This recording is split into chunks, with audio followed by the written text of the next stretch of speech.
Hey everyone, this is the Love of Cinema podcast. We like to talk movies. If you like to talk movies too, you come to the right place.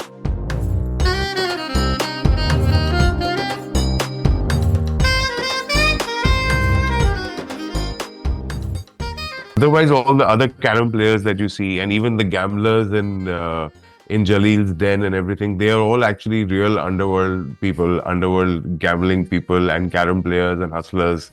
Wow, Yeah, I they were see. kind enough to even come and do dubbing for us for all the setups that we did.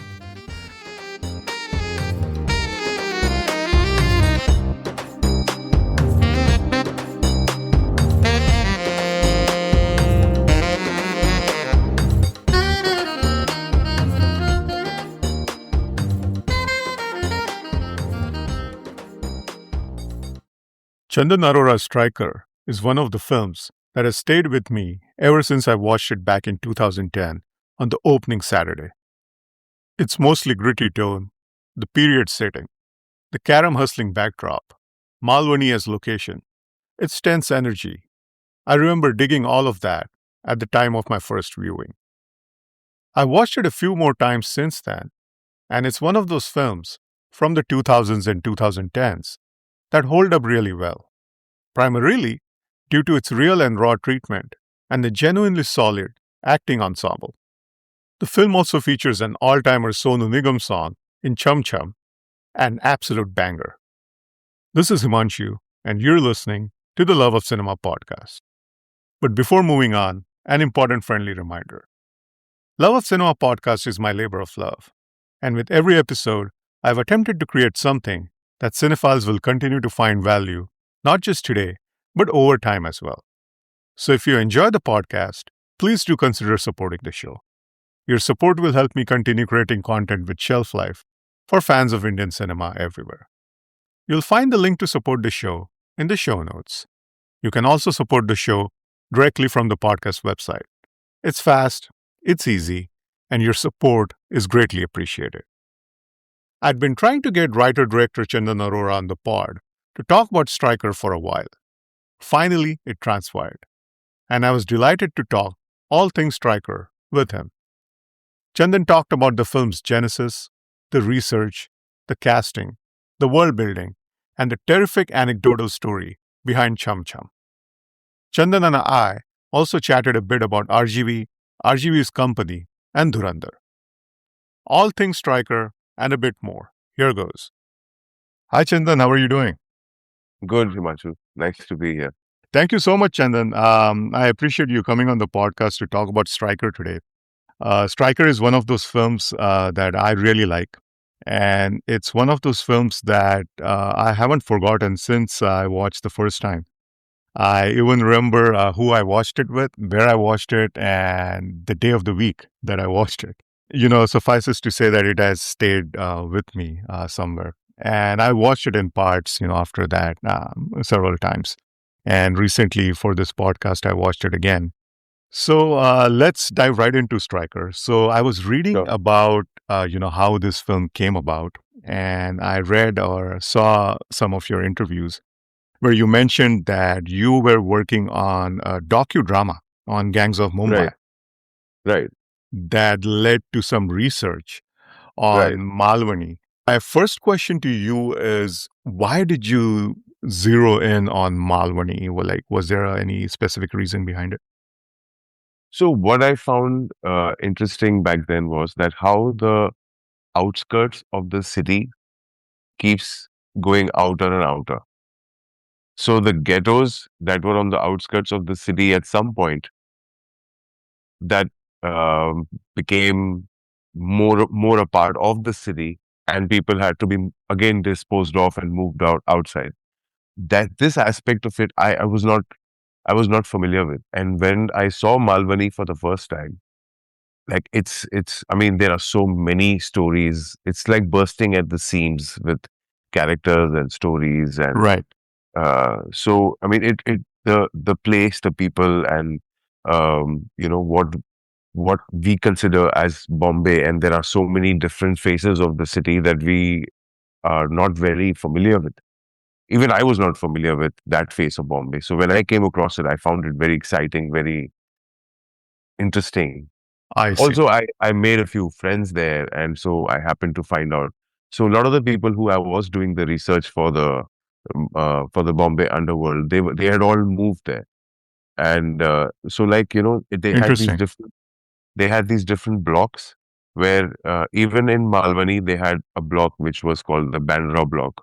So people who had been disposed of from Bandra were there, and there was one block which is like some other suburb. So even there was so it was like a microcosm of all the people who were disposed of from different suburbs. They were all put together over there, and obviously they were all of a certain strata of society. So giving rise to like a concentrated amount of many people who are from across you would say where the lines of legal and illegal are slightly faded, them operating in that realm. So that gave rise to so many different situations and stories and people. So I mean, I don't think with Striker we don't even like sort of scratch the tip of the iceberg. And by the way, did you ever get to make that docudrama? No, we didn't. Okay, It was a project that was supposed to come to us. Yeah. So it was for an international TV channel, but it fell through. I see. In the credits, Chandan, I see that this was co-written by Sunita Rajwar. Right, right. For me is first and foremost Chakli from Ek Chalis Ki Last Local. And, I saw her credits and I saw that she assisted you on a film of yours. She also makes a cameo appearance as a reporter towards the end of the film. Right. Can you tell me how you guys like jammed on this movie or how the story came to you by So, way of? so Sunita actually collaborated with us even on "मैं माधुरी दीक्षित बनना चाहती हूँ." Okay, So she played one of Chutki's friends right. from in the village. That was a very big role, but she had come from NSD and she had come from Delhi and she's from Haldwani up north in Uttarakhand. And when she hung out with us and when we were making that movie, so whenever she was free, she would come on set and she would assist. Uh, and that's how we sort of became friends, and she became a part of the crew. And then when we worked on "Main Meri Patni Aur Wo," she properly assisted us on that film from scripting till the film released and beyond. And she had been a part of the crew, and so when this whole idea of working on the story and working, so she sort of finding the I would say she did the great work of uh, sort of um, condensing all the research material that we had into helped us sort of collect all the different fragments of different information and make them into, so because the hero's character has incidents from the lives of many different people, so we put all of them in the hero's life. And so we picked and chose different elements of the villain from different villains and put it all in Jaleel. So so she helped a great deal in sort of sifting through all the large amounts of material and finding gold out of it. Yes, I absolutely love the story. So we'll talk about the game of carom now. I mean, there is a great line in the movie, चार pocket 18 coin एक रानी और दो striker. बोलने को तो इतनी ही story है carrom की, लेकिन कैरम से बढ़ के है उसका game. So now you're setting this story or you're setting this research that you did about gangs of Mumbai. How does this subculture of carom hustling come into the picture? Is it happens to be an element of Malwani itself, or was there some other reason behind it?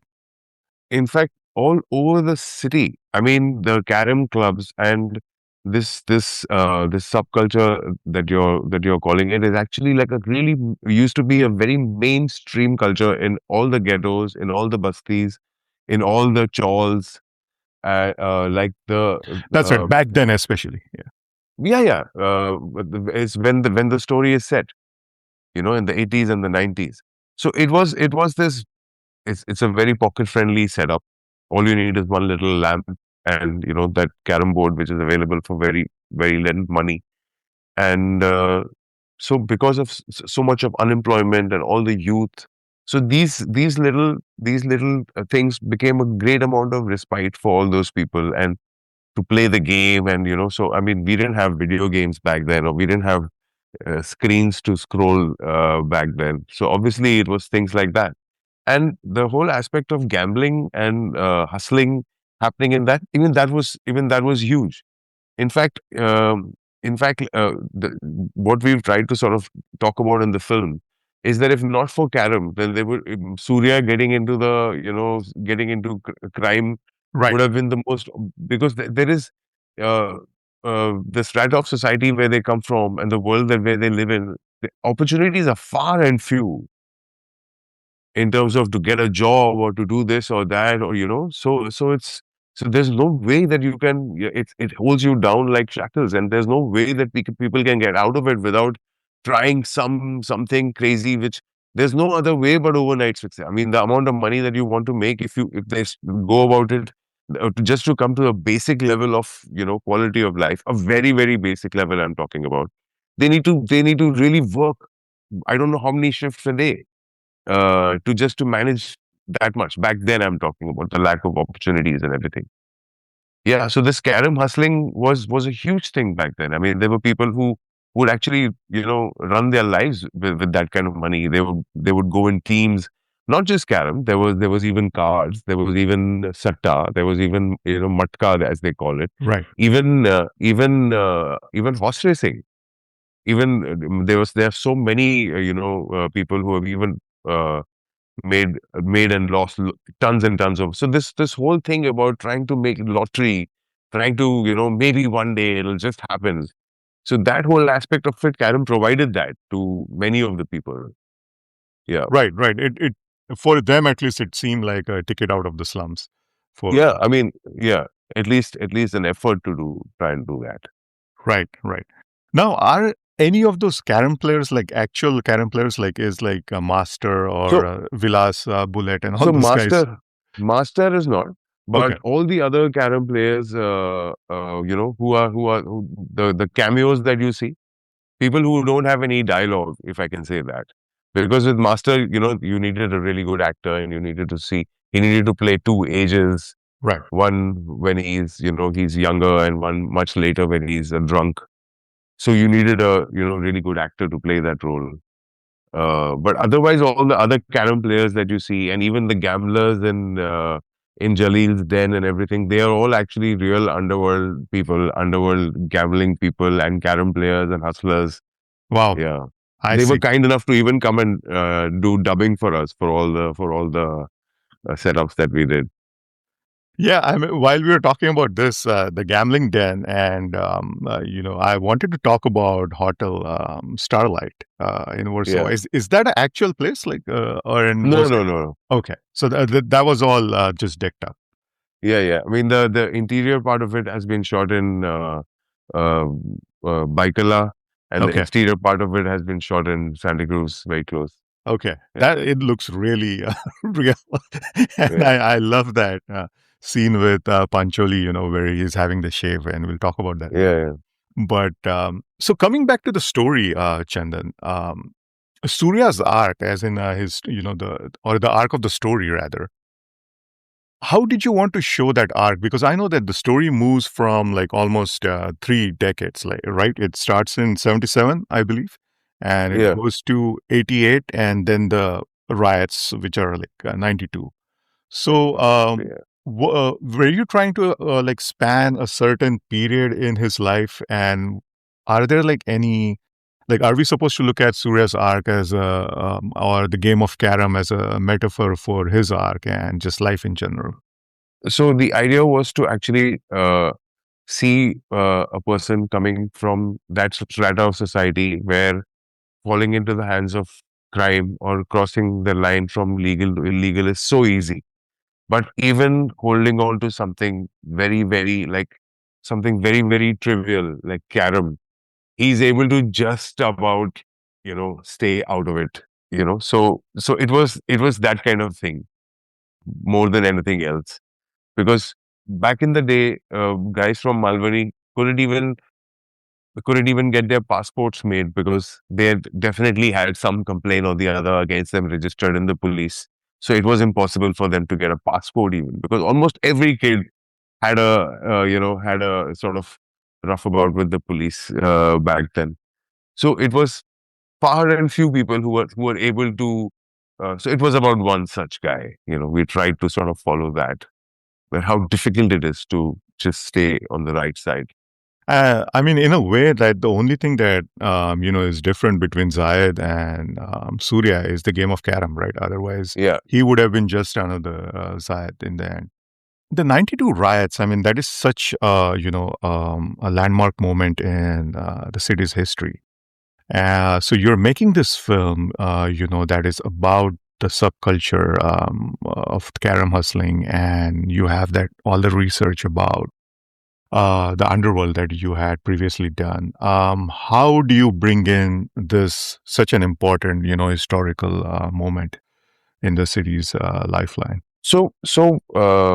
I mean, what we've tried to sort of see is that while this situation was so fragile, there was somebody else who was trying to just make the most out of it, take advantage of a fragile situation and let it burst into flames. Flames. It was not about any religion or it was not about any political thing. It was just about an opportunist villain who was waiting to see what would happen if this happens, and if Malwani burns, then he's going to be able to extend his power into doing whatever he wants to do. So it was somewhere, it was also to sort of show that, and also to actually, if you go down and see the fabric of the city, where everybody is back then was sort of united by the lack of opportunity or the angst of trying to achieve something or not being able to achieve it, or even so Bombay has been a city where sort of everybody has looked out for each other. They say that it doesn't matter whether you're getting off a Mercedes Benz or you're getting off a local train. Almost everybody has sort of understands the value of life, and everybody understands that we need each other and we need each other as human beings, and there is a more human connect and a lesser I would say, difference looked at compared to other cities where. So it was also to sort of to see that and to feel that what is the original fabric of the city, and it's really not something that gets pushed into going into flames just like that. Right, right. Relationship and your people who you are around and people you because everybody knows that how tough life is for everyone. They Yes, don't want to make it tougher, and everybody is actually hassled with what they want to do with their own lives, and so that is what kind of contributes to this what they call the spirit of the city, yes, where even though blasts and everything happens, but the next day it's back to work and everybody's because you got to do what you got to do. right. And Yeah, like most of the big cities are really resilient. Like, even yeah, riots or something like this are not gonna, yeah. set it back. While before moving on from Surya, and talking about his arc, in the end, and this is spoilers, guys. So if you haven't seen the movie, if you want to stop the episode here, watch the movie and then probably listen to the rest of the conversation. In the end, Surya, kills Jalil. He gets his revenge in his own mind for the murder of his sister and his brother-in-law. But in the end, he finds solace in the fact that perhaps he saved many more lives, and perhaps somewhere he saved like a piece of the city itself. Like, is that some kind of a redemption for many people, who had to do, very compromising things during the riots or, just in life, during difficult times? No, I mean that was just to sort of end the film with evil not succeeding and the good Okay. in the story putting an end to the. So that is one you would say uh, like a cinematic version of what happens in reality rather than Right. something that has been tried to be depicted in any authentic way or anything. Right. Right. And there is also poetic justice to it because I think in the film talks about like um, the cop Farouk. He essentially, for the record, he puts it down that he killed Jalil himself in an Right, encounter, right, so he right, takes the responsibility. So that right. was nice. And one of my favorite plot points from the film is how Noori just like vanishes from the film and his life, and it really feels real. It's heartbreaking, but it's real and gritty, and that's what happens often in life, that people will come and go out of your life. What was the thinking behind that plot point? Like you just Exactly what you said. Exactly what you said. That it's, I mean, in reality, that's what happens. That, people come into our lives and then they go away for good. And when they are in your life, you feel that they are going to be there forever. But one day they're just gone and you move on and you get on with it. The role a person is supposed to play in your life is enough to affect you in any way that you will not be the same person anymore. So even though that person is gone, but the effect that that relationship has had on you, or the lack of it has had on you, that remains, and that does change you for the times to come. So that is what we try to sort of. got it, got it. That makes sense. That makes perfect sense, and that's one of the beautiful little parts of the film that I really like because the song, Cham Cham, it's a great song, by the way, one of my Yeah. favorite Sonu Nigam songs. And let's talk about that song since we are there. But can you tell us what's the story behind this? So this is, in fact, written by Jitendra Joshi, right? Right, right. Who's an actor and who, Who's an actor, who's a fantastic playwright, he's a very good poet. yes, He's and yeah, famously, multi-talented. yes, probably most famous in the Hindi films because of Sacred Games, as he played Kartikar. But like you Right, said, he's a playwright, he's an actor. He has done a lot of tremendous work in Marathi on right, Marathi right. stage.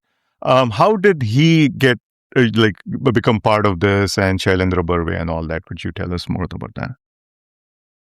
So I have a bunch of friends who were a part of Makaran Deshpande's acting group, and also they've worked on his plays as Okay. technicians, as musicians, and stuff like that. And Makarand is a very dear friend, so I used to go and spend some time with them whenever possible. Even the sound designers on the film, Sanjay Maurya and Alvin Rego, so they were also a part of that group. And the music composer Shailendra Barve, so he's also a part of that group. And so actually, Shailu had made this song with Jitendra Joshi for for some for a for maybe a girl who he was really fallen in love with, or something like that. And they had been jamming on this song for a while. And one evening, Sanjay Maurya, one of the sound designers, he has an excellent voice, excellent singing voice. I mean, not that he's trained or anything, but he sings really well. And he was singing this song, to all of us, that Shelu's working on the song and it's a damn good song. So when I heard this, and we had this situation in the film where he would have this one little, beautiful period in his life. Surya will have this beautiful period where Noori will come into his life and stuff like that. So that song just like sat in bang on. So when I heard it, I said, I want this song, in my film. And Shelu didn't actually want to part with it. He says, no, I've made it for another reason. And, but then he said, come on, if we're going to put it in a film, and it'll be there forever. And so then finally he got convinced. And, yeah, and then we recorded it with Sonu, did a fantastic job. He just had a blast with singing it. Yeah. Absolutely hypnotic song. I mean, once you Yeah. put it on, even if you hear a bit of it, you need to listen to the whole Yeah. thing. Yeah. Absolutely fantastic song. Chandan, I wanted to talk about the world building in the movie. Like I said, the movie looks really, gritty and it's very real. I'm assuming that you guys were working on a shoestring budget and didn't really have the budget for like large sets or anything. So how much of this was actually shot on location, like on real, by real places? So we've actually shot the entire film on location. There are hardly any sets. We've just dressed up a few locations and we've shot the whole thing. So fortunately, what happened is we got a little empty plot of land in Malwani, where we created a part of the slum for us. Okay. So in the white shots, you can see the whole slum. Okay. But we had our own little sanitized area where we could, which was shooting friendly and which was production friendly, and where we could go about doing our work. Right. Because you're also dealing with a different era, right? Right, right, right. So you need to So I become. mean, there are some errors that we couldn't completely avoid. Like you can see those, those syntax tanks, which were actually not Right. there in the 80s, and yeah, yeah. So we were unable to avoid so much of it. But yeah, Right. So that water tank is real. That's a real place in Malwani. That water tank. it's Where, it's not in it's not in Malwani. We shot it elsewhere. oh, okay. I see. Yeah, I Where- mean there is a tank like that around there, Okay. but it wasn't picturesque enough from that point. And also we needed to go to that tank at two different time zones in the film. So Okay. we needed to see a slight difference. Right.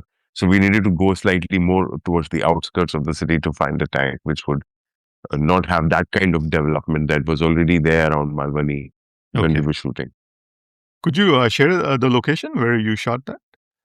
So Uh, it's actually outskirts of Bombay. okay. It's like towards Mumbai I and see. Okay. yeah, Is that place still there? Is the tank still there? yeah, I'm sure. Okay. Okay. Okay. Just for trivia sake, maybe next time I'm in Mumbai, I'll go visit that place. And just little things the movie does to establish the era. I love that too. There's that song from Darya Dil that's playing on the screen. And but was that just randomly chosen, or it's a famous song, but is there any reason behind it, or you just picked a particular hit song from 89, 88? No, it was मैं तेरा Superman or मैं Yeah. तेरी Yeah. lady. So just this that and because it made great sense for Zahid to come in singing that song Right. because he had gone Gayab and he's coming in saying मैं तेरा Superman. Got it. Got it. I never realized that bit. Okay. That's interesting. And the dialogues are co-written by Vijay Maurya, right? Yeah, yeah. Dialogues are also really great.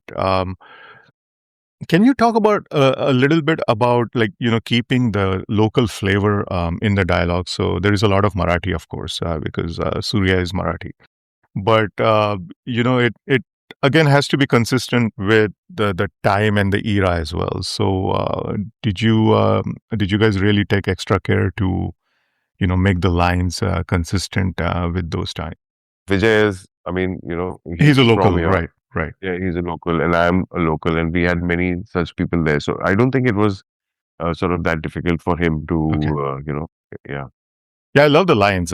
Carom खाली pressure का game है, break से ही game को control में लेने का. And all these lines, they're like, they have a vintage ring to it, but they feel very gritty. So I love those lines. Yeah. And the casting, Chandan, I wanted to start with Ankur Zayed. He's just tremendous. I really loved, what he did there. Can you talk about casting him, as the doomed slumdog? So, I mean, I was clear that I wanted somebody fair, somebody fairer than Surya, somebody who, when you look Why at is that? him, just to be able to, just to be able to see that, he could have done better. With a very slight sort of difference, or not that if you're dark you're not going to do better, or not like that, but just to have where he doesn't look like a criminal straight away, and Ankur has that face where you feel that he has been pushed across the line rather than somebody who's a natural born criminal. He's got that vulnerability, uh, you know uh, There's where innocence to his face, yeah. there is innocence to it. So when he shows any kind of effort in this on screen where he's trying to do the right thing, he comes across as sincere in that, and he can also come across as sinister, if the role sort of demands it. So he has, that those eyes, which drew that for us. Yeah. Yes, like I said, it's one of my favorite supporting performances of that decade. And another great performance in the film is, of course, Aditya Pancholi, who Mind blowing. Yeah. mind blowing. Yeah, he's such an underrated actor, I think, Yeah. and he has this presence. He brings this certain confidence. And like I said earlier, I love that scene where he's having that shave on the terrace, and it's a tense moment. And we keep thinking that we're going to get an Untouchables moment, with De Niro going off, something like that, but that never transpires. And he's just, he's essentially just like shitting around with those two guys who have Yeah. some dispute. And it's a tremendous scene where it's tense, but it's also funny because he's having the fun. But again, everything looks real. And my God, Pancholi just like slips in. I mean, he really feels like Jaleel with that scar and all that. Yeah. Yeah. Can you talk a little bit about that casting? So, I mean, so I'm assisted on a film where long time back, Uh-huh. which was one of my first films that I worked on as an assistant director called Uh-huh. Haftaband. Yeah, yeah, And so he has acted in it, and he's got a fantastic role in that film. And um, so right there, I was like, the kind of powerhouse he is, and the kind of you know power that he extrudes when he walks in front of the camera, or when he is even in his close-ups, it's absolutely. undeniable. So it was he was the first name on our list, and we made the call. And fortunately, he very selective of what he does, but he liked what we had to offer. And yeah, so it was just great to work with him. Minimal direction. He's come every day like dot 5-10 minutes before time, ready with makeup and everything, and maintained his star continuity himself. Absolutely hassle free, hardcore professional, and so such a collaborative actor where he, even though he has been a lead actor, but now when he's playing the villain, he would sort of help his co-actors to do their part better, so that so very giving actor and everything. It was great to have him on set. Yeah, and again, this is again just a brilliant performance. And I like to see this performance of Pancholi, as like in my mind, it's almost like a part of this trilogy of performances that he has done. One is, of course, Nawab from Atish, and the other is Mahasangram, where he's playing Right, gangster, right, but there's like three different shades, right, and he brings forth like every shade of a gangster, right, from the good side to the bad side to the really ugly side. right. So a tremendous actor. And again, I keep on going back to Hotel Starlight, and just the setting, and where Zayed brings that paya to him, Yeah. from his favorite mutton shop or restaurant. Can you talk a little bit about that world building? Like, was it just like very not that dense, or because since you So were you know, strapped for resources, or it was just like a place that you had in mind? uh, I was working with an art director called Gautam Sen. He's no more right now. He passed away a few years ago, sadly.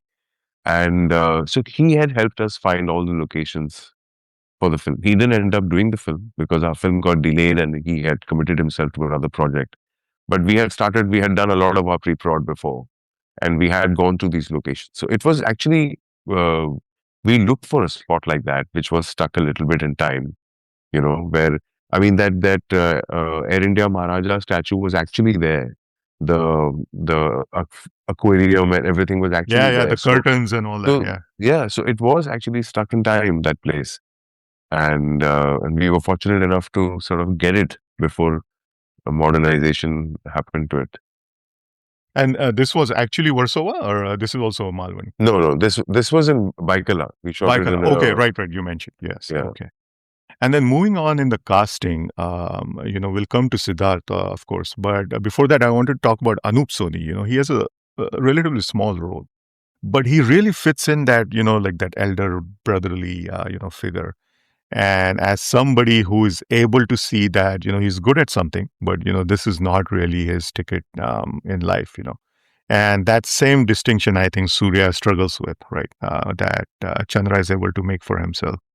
So we were very clear that the casting of Anup for the elder brother is not that he's a softer man or he's as hardened by his environment, he's as hardened by what the family has gone through.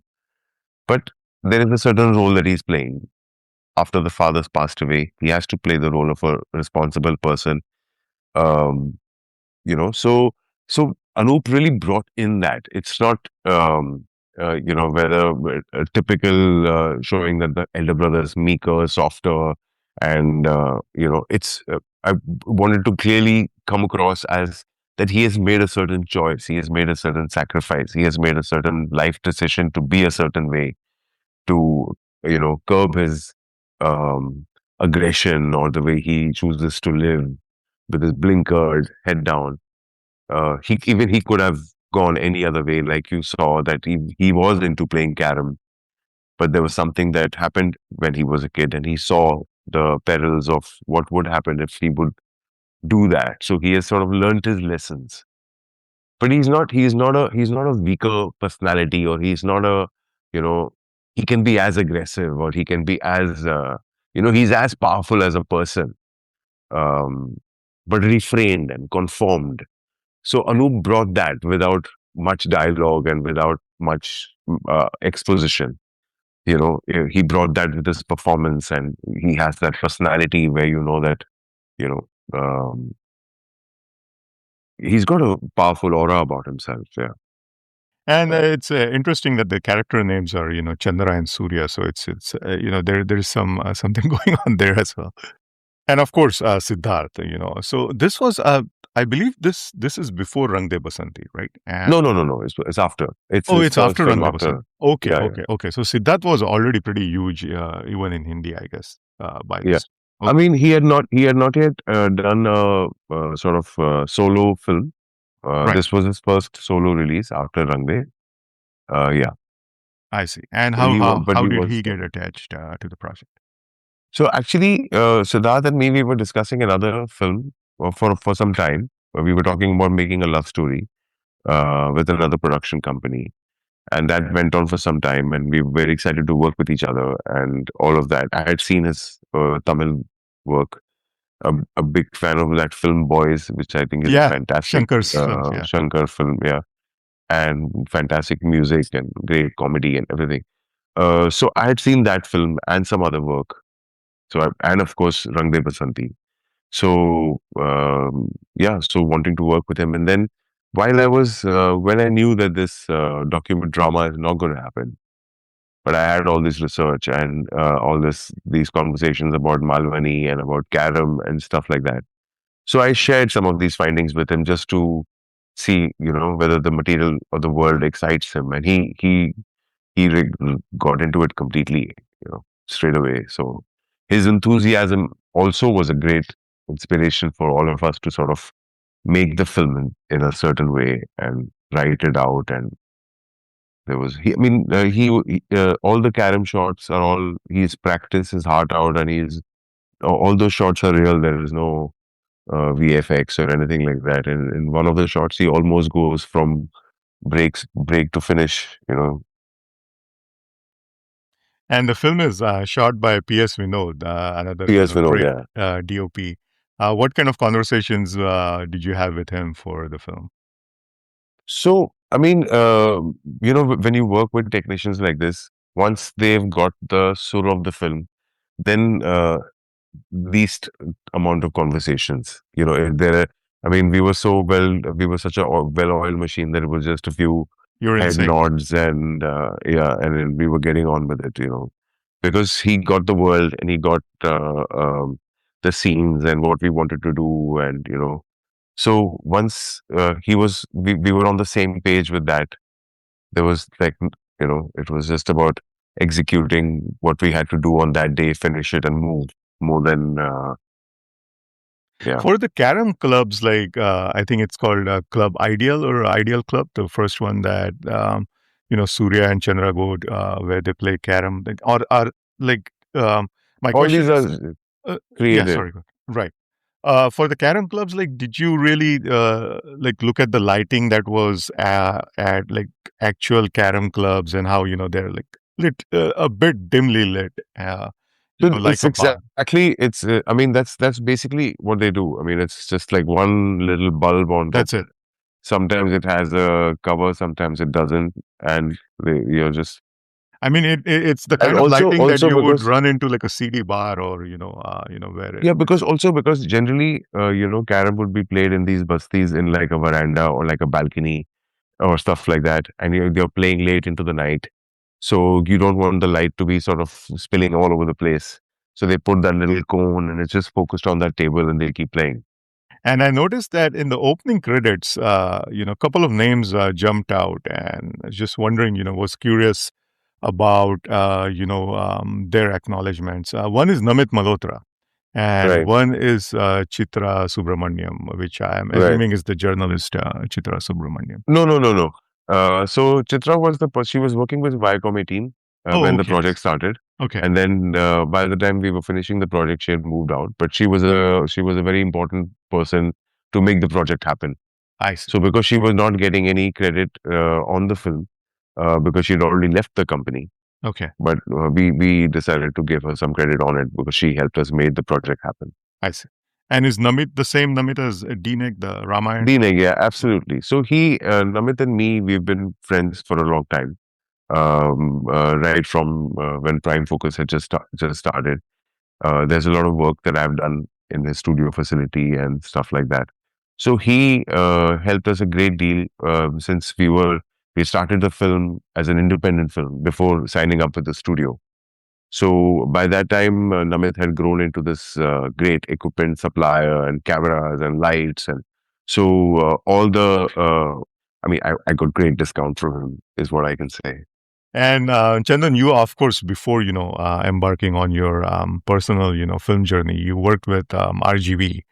You edited quite a few films for him, and you also made films which are produced by him.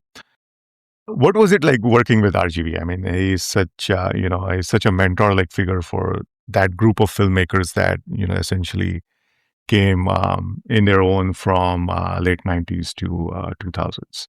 I mean, there is nothing new I can add to all the other, people who have worked with him. Everything that they say about him, it's all absolutely true. Every day working with him has been like a learning experience. What was the most fantastic thing about him was that he is such a secure filmmaker that he would thrive when his technicians contributing to the film. So he would drive everyone to do beyond their best. So when you are working with Ram Gopal Verma, you're surprising yourself. You're doing work that you've never done before. You end up feeling extremely good about yourself as a film technician or whatever role that you're playing in his film, because he drives you and he inspires you with his enthusiasm and with his drive to tell the story that he wants to tell, and his courage, the way he goes about choosing what he wants to do in a certain, to think out of the box or to break the mold or to. Staying on RGV, I was looking at the movies that you edited Company as well, right? Right, right. One of my favorite RGB films. Any memories from Company about collaborating with RGB? Anything particular?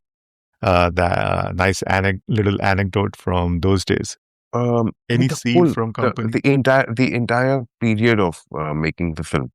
I mean, he was discussing the film even much before that had started. He had started narrating the film at different scenes of the film, just to I mean, that was his process, like just to get an impact, just to get to feel what people are reacting and stuff like that. So not just him, I think everybody who had who was a part of the crew of that film, we were all like so waiting for something like this to happen. I think, for the kind of film that he wanted to make. And the crazy aspect of it was that he had just a few years ago made a gangster film called Satya, which was told in a totally different style and totally Yes, different way. tone. Yeah. And here he was, telling another gangster story and completely reinventing the genre and completely so that whole aspect of it was it had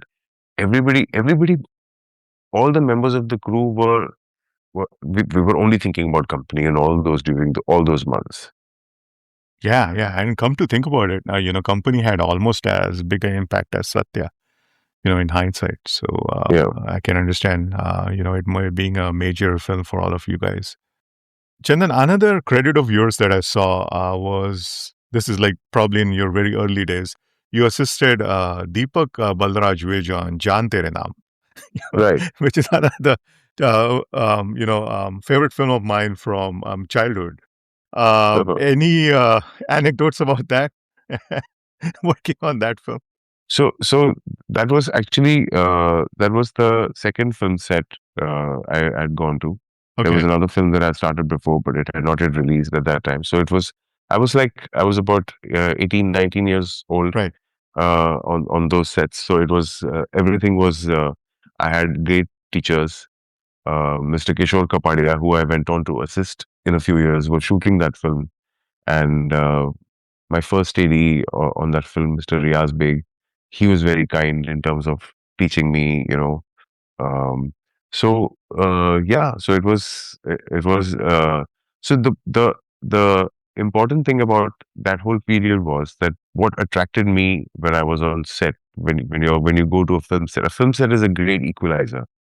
But it doesn't matter who you are, where you come from, when the camera is rolling and when the shot needs to be taken, every person who's helping making that shot happen is as important, to get it right. So the whole orchestra has to play in a certain way to get that one shot right. And this is, I'm talking about, of course, during the film days, and this is not digital, and this is not, we don't have monitors on set to see what's going on. And it's a totally different era we're talking about.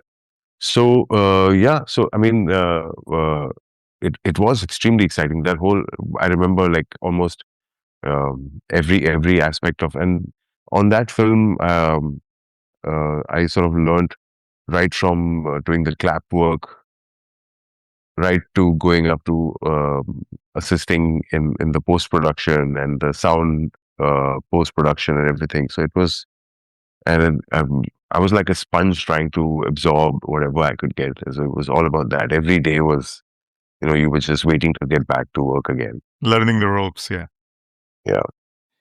Was this you said you also worked on Hafta Ban, which is obviously before this. Yeah. So So what Mr. was the first? Balraj was Sorry, go ahead. Mr. Balraj was just about finishing that film, and the pre-prod of Jante Nam had started. Okay, So I got to see the final edit process and a few days of shooting of the climax and okay, stuff like that. Yeah. I see. And was that the very first film that you worked on, Hafta Ban, or No, there was one before that. which one was this? That was called Zamane Se Kya Darna. It had Sanjay Dutt and Yes. Raveena Tandon in it. Okay, okay, I see. I Yeah. see. Okay. Yeah. Finally, Chandan, we are going to play a little round of a rapid fire game I call Shoot, where I'm Oh, going to come on. We ask don't have you. to do that. This is a very different kind of rapid fire, so don't expect something like coffee with Karan or something like that. But there is no gossip or anything like on my podcast, so it's all about movies, craft, and process. And I think you will enjoy this. And so essentially, I'll be giving you two options or Uh, asking you very simple questions. And uh, the whole thing is that you're going to answer without thinking too much. Okay, so you're going to shoot back the answers. That's why it's called shoot. So, ready? yep. If you were asked to pair Striker with another film for a double bill, which film would you choose? I'd say a Tamil film, Satya, Okay, which was a copy of, which was a remake of Arjun, okay, but a lot more grittier version of Arjun. okay. Your favorite RGV film that is not Satya or Company? Shiva. Okay. Bazigar or Dar? They both are in the same category, I mean, one is not different from the other. Okay. But if you were to choose one between the They're two? both. Why would you choose between two Okay, similar things? okay, okay. Um, a present day actor you would love to work with? There are so many of them. There's so many. It's not just one. There are so many of them. One of But those that but you would like but to. I'm Aditya Rawal. I think is in like nobody is really talking about him, but I think he's very exciting. Yes, Paresh Rawal's son. I really loved him in that series, Amazon show, Quaff. Yeah, He's yeah. done a great job. City of God or Infernal Affairs? City of God, Okay. Biggest hit of the year or Khan acclaim? biggest hit of the year.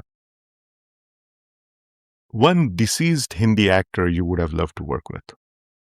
I mean, we are from completely different eras, but guys like Mahmood Saab and Kishore Kumar and you know, Okay. yeah, yeah, One deceased director you would have loved to assist. Mukul Anand, Oh, wow. One of my favorite guys. Animal or Durandar? Dhurandhar. One Hindi film of last 10 years that blew you away and you wish you had made. I don't think I would look at a film and say, I wish I had made this, Okay. you know, but One film that blew you last away. last 10 years, there have been quite a few. Last 10 years, 16. So I don't, Titli has come up before that, after that. Titli, Okay. so that one really blew my mind. Okay. And recently, Dhurandhar has blown my mind. Yes. Yeah. Which Durandar did you like the most? The first one or the second one? I think the second one you cannot enjoy without having seen the Yes. first one. Yes. So Yes. they're And actually, actually, it's like a one movie. Yeah. What, I, let me finish this rapid fire round first and then we'll talk about Durandar a little bit. One pro tip for young directors. I don't know if uh, it's anything I would say because they all are on different journeys. They all choose their different battles, and generally, filmmakers tend to make their own lives slightly tougher. Okay. In terms of even if you're given a 5 crore budget, you'll want to spend little. Your budget will go 5.25. So, or if you've got this, generally pushing your boundaries and keep innovating and follow your heart and stuff like that. I don't know if I'm capable enough to give tips to people. Yeah. Okay. Just to wrap this up, but going back to Durandar, like what were your creative takeaways? After you watched the film for the first time, like what did you love about the film when you The watched it? use of the background score, I think, was kick-ass. I think that is what struck out the most. I mean, action is action, drama is drama, Right. edge of the seat situations, writing, dialogues. It's that's fine. I agree. They're all par excellence, Sure. no doubt about that. But the way the music sort of held held the spirit of the film Hmm. and contributed to the cinematic experience. So there's so much of death and so much of blood and gore, so much of everything that you watch, but the music is sort of telling you, nudging you to feel a certain way about it. Hmm. So, yeah. So I think the use of the background score in both the films, Hmm. the choice of the songs, the music, the editing on the music, everything, I think that was one very good takeaway from the film. Yeah, the sound design was incredible. I think that was one Yeah, of the reasons why people and kept on, going back and watching the film again, yeah, because that's something that cannot be replicated on OTT or through piracy because it's kind of right. piracy proof. So I see. Okay, and since you are somebody, as a filmmaker, I haven't made any films. I'm essentially a cinegoer. But as a filmmaker, when you're watching something like Durandar, and you think that, okay, this is something different, it's a clutter breaker. How do you think it kind of changes your perspective of looking at storytelling? And how do you like it personally, like for you, what was going on in the creative mind of yours, as a filmmaker when you're watching and not as a cinegoer? So See, for me there are two ways of watching a film. Either I have been invited by the marketing material and it's appealed to me, and I'm driven to go to the theater, and I watch it as a cinegoer. Or else I'll watch a film devoid of anything after years after it has released, and just watch it for its craft. So when you watch any film, it'll definitely teach you something or the other about the craft, the way it's used, and everything, because it's all about how you perceive it and your interpretation of things. Um, but as far as Dhurandhar is concerned, like my I don't know how to. I mean, it was. I went and saw it like because the trailer and the promotion material really appealed to me. So I went like a cinegoer and to enjoy like a cinematic experience in the theater. Community whistles and claps and that kind of a experience, which is what I got. Yeah, yeah, I mean, it's very different to, watch a certain movie as a cinegoer and a filmmaker. I mean, you're just watching the Yeah, movie, yeah, enjoying it, yeah, and yeah. maybe then And I subconsciously. don't think see, because how you tell a story and how you tell another story, there'll be two different ways of, it's I don't think the different subjects can be, they're two different dishes, or you can't say that, oh, they've used a griller, so even I'm going to grill this thing. I don't think at least my creative process is not like that, where it's going to get affected by the influences. What happened, I think, would happen more on a subconscious level. I don't know if I would be consciously getting affected like that. Yeah.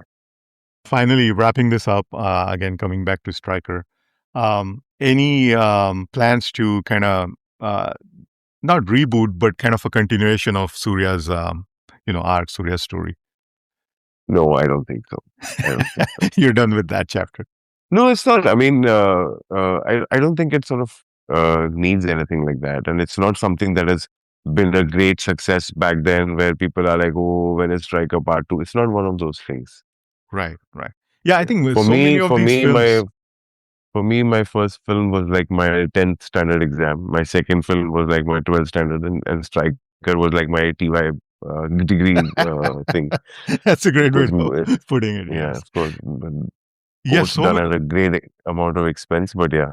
yeah, yeah, yeah. So many of these, 2000s films, that were a little ahead of its time, I think, because if they had come probably 5 or 10 years later, probably, I mean, at least the box office reception might have been better. Because at the end of the day, it does help. I'm No? not too sure of that, because I feel that, I mean, uh, there are so many films that we look back now, and we are not even dealing with those subject matters even today. There are films that have been made in 60s and 70s, and there are so many subject matters which they're not attempting today. I mean, I don't.